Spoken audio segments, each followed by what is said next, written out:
IPL 2025లో భాగంగా నిన్న మే 1న రాజస్థాన్ రాయల్స్తో జరిగిన మ్యాచ్లో ముంబై ఇండియన్స్ 100 పరుగుల తేడాతో ఘన విజయం సాధించింది.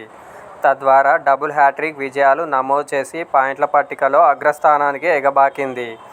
ఈ మ్యాచ్లో ముంబై అన్ని విభాగాల్లో అద్భుతంగా రాణించి ఏకపక్ష విజయం సాధించింది. ఈ గెలుపులో కెప్టెన్ హార్దిక్ పాండ్యా కీలక పాత్ర పోషించాడు.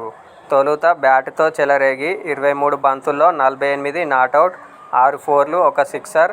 ఆ తర్వాత బంతితోనూ రాణించాడు. ఒక ఓవర్లో 2 పరుగులిచ్చి 1 వికెట్ తీసుకున్నాడు. వాస్తవానికి ఈ మ్యాచ్కు హార్దిక్ అందుబాటులో ఉండాల్సింది కాదు. అతడికి ప్రాక్టీస్ సందర్భంగా తీవ్రమైన రక్తస్రావంతో కూడిన గాయమైంది. అతడి ఎడమ కంటి పైభాగంలో 7 కుట్లు పడ్డాయి.